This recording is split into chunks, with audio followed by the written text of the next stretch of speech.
Today I'm going to show you exactly when and how to make your first hire as a freelancer. And stick around because later I'll reveal the exact financial planning system that helped me build a successful Webflow agency. So hi, my name is Parth Gaurav, founder of Digi Hotshot, a Webflow premium partner agency. Here's a familiar scene. You're drowning in client work. Every notification feels like, another weight added to your chest, and you're thinking, I need help now. But before we dive in, if you're still deciding whether to go freelance or agency route or take another path, check out my video from last week. Click the card above to see my complete breakdown of career paths in web development. Now let's get back to the video. In February 2021, I was working like 16 hours days, sleeping just 4 hours, completely overbooked with Webflow projects. The pretty obvious solution at that time seemed to be, hiring someone immediately. But here's why I waited and how that decision made all the difference. Now let me show you what typically happens when freelancers hire too quickly. You see projects flooding in, so you hire a developer. But here's what most people don't talk about: the mental and financial pressure that comes next. So here's my perspective. Whenever I hire someone who's a right fit, I kind of feel responsible for providing them with consistent work. I want them to feel secure, even though, we all know that freelancing has its ups and downs. And this mindset of wanting to provide security, it's both a strength and a challenge. Because when the dry spell hits, it hits hard. Just imagine your project pipeline suddenly dries up, but now it's not just about your income. You are thinking about the person who's counting on you for work. The stress doubles. The sleepless nights return. You start taking on projects at lower rate just to keep the work flowing. This scenario forces many freelancers into those dangerous cycle of underpricing and overworking. And this is exactly what they were trying to escape. Now let's talk about the smarter approach. Now back to February 2021.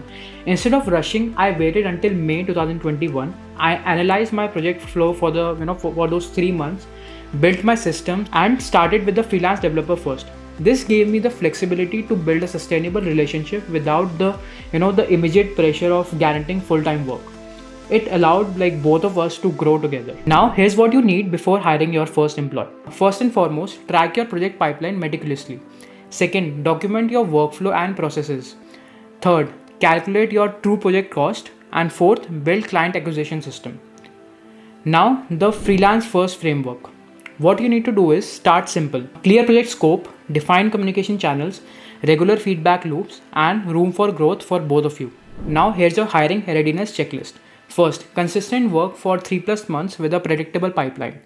Second, pricing that supports a healthy profit margin after contractor cost. Third, 6 months of operating expenses in reserve. Fourth, basic processes documented. And these processes evolve over time as you work on more projects. You start to evolve your basic processes, but remember that you should document your processes some amount in a Notion document or something. Use ClickUp to define all those processes, whatever works for you. We prefer Notion, but you can start with any tool that you want. Even a Google Doc could work. Then next up is a lead generation system that works today, but you should be ready to adapt. The things that might work today might not work in 6 months. And again, expanding on this specific point, your lead generation can't be static. Those email scripts that worked last year might fall flat today. Your outbound strategy should keep constantly evolving. Start with a basic system, but be ready to iterate. Now, when I finally brought my first Webflow developer, it was on a freelance basis. This gave us both flexibility while maintaining that crucial sense of security through clear communication and the consistent work. And again, remember that I have told you that I was in a position in February 2021 to make my first hire. I as I said, I literally grinded for the next 3 months before committing to my first employee. Today, we are a Webflow premium partner agency. That success came from building systematically and creating an environment where both the business and our team members grow. And the most important thing is grow sustainably. So before you make that first hire, ask yourself, are you ready to be responsible for someone else's growth journey? Drop a comment below with your biggest hiring challenge and what's worked for you. I'm always learning from this community too. Your experiences and insights help me grow as well.